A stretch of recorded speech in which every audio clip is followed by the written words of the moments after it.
So the new Overwatch patch notes just dropped, it's really late, and there's a much needed buff to Winston and his barrier. Orisa, who's not even out yet, just got nerfed, and Ana got a huge nerf. So let's talk about this.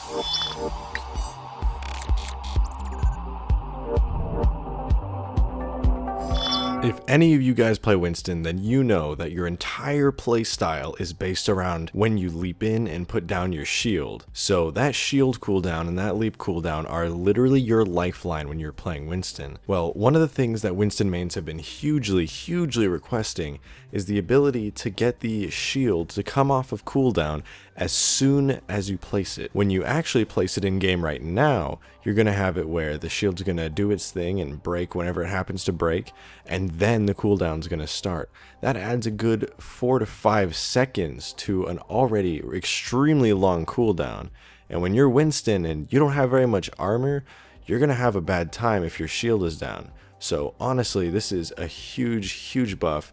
When you're playing Winston now, you're going to be able to jump into some crazy situations, put down your shield, get out when you need to, and that shield is going to be ready a lot faster, meaning for a lot more fun gameplay and a lot less waiting around to find the perfect opportunity to strike. This is really an amazing buff, and I'm super excited personally for this, and I cannot wait to try out the new buffed Winston when it comes out. Now, Orisa's not even in the game yet, but Blizzard decided to nerf her based on all the community feedback so far. The kind of nerfs they did are not super significant. Orisa originally had 200 bullets in the machine gun clip, but now it's been reduced to 150, which is fair. Orisa's reload is really long, but it was never really affecting the gameplay at all because the clip is just so huge.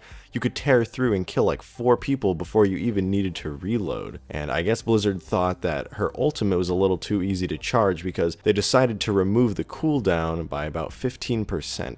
So that's not a huge change. 15% is pretty negligible, but still, this is interesting nonetheless. Now, Sombra got some really interesting changes, and I'm super happy about these because Sombra really is not played enough. So when you go into stealth as Sombra, you know that you give off a really loud voice cue. There's something that says like, I'm exiting stealth, I'm entering stealth, and people who've been fighting a lot of Sombras for a long time, you kind of have those voice lines memorized, and they give you a bit of a location or a little sound cue just so you know there's a Sombra nearby. Well, if that Sombra is not within 15 meters of you now, you won't even hear them at all. Now, I'm not sure what the actual distance was before it got reduced, but now it's 15 meters. And that's a pretty short distance in Overwatch terms, especially when everything in the game feels pretty scaled down. So I'm happy about that. The other change to Sombra that is huge, and I mean huge, is that the translocator cooldown, which is your teleport ability, that used to be 6 seconds, now it's been reduced to 4 seconds. That is a very significant difference when it comes to this ability.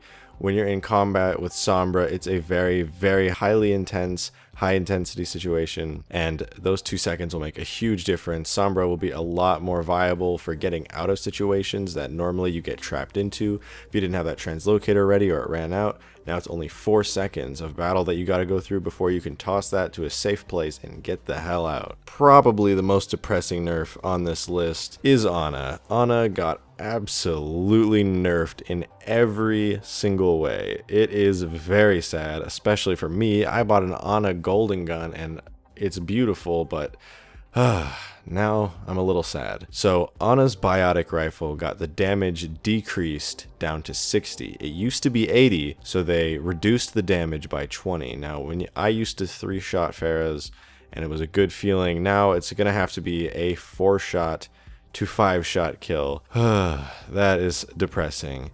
The biotic grenade got an even bigger nerf.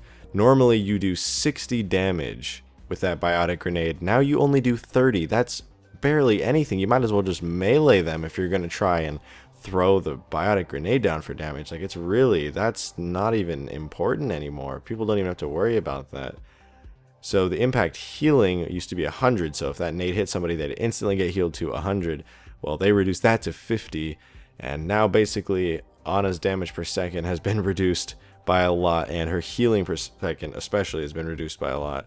But you never know, maybe that means Mercy's going to come back more into the meta now, and we'll actually see some more reses in games rather than just spamming nano boosts and sound barriers. So another really interesting change was Junkrat.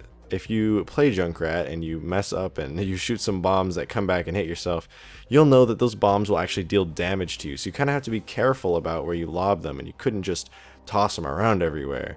Well, now Junkrat doesn't get hurt from his own explosions. I guess people were having too much trouble with bouncing those bombs off walls and getting hit with their own bombs, because I know it's happened to me a couple times, but it's really not that bad. I personally don't see why this needed to be in here. I'm not really sure this was a necessary change, but I'm sure there was some solid reasoning for it.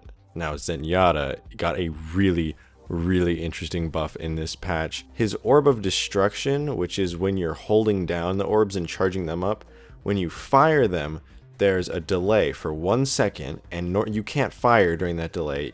All your actions are paused. Now, that delay has totally killed me several times. Now, they almost cut it in half. It went from 1 second to 0.6 seconds. And you will definitely feel that when you're playing Zenyatta. Especially if you play Zenyatta a lot, you will feel this difference. It'll be really welcome. This is a super nice buff. Now, the Orb of Discord can target people through barriers now. Think about the ramifications that means for Reinhardt's, for future Orissas. This is insane. You can get those Reinhardt's through barriers now. I'm not sure if the Discord Orb will affect how much damage Reinhardt's barrier takes, but if that is the case, then this is huge. And I have a feeling it's going to mean a lot more Orissas, because that Reinhardt is just not going to be as effective if 30% more damage is going into that shield. It's just going to run out so quick. You might as well just get Orisa with that low cooldown shield all the time. It's really kind of sad for all those Reinhardt mains, but if you're loving Zenyatta, then you're just going to output a lot more damage onto those tanks, and it is going to be very satisfying. If you didn't like this video very much, I'd recommend leaving a dislike, but if you did like it, you should totally like it, and if you liked it a lot and you wanted to see more of this, then you should subscribe to my channel, because I'm going to be uploading videos like this every week. It's totally worth it. Anyway, that's all I got for today's video. I'm RejectedShotgun, signing off.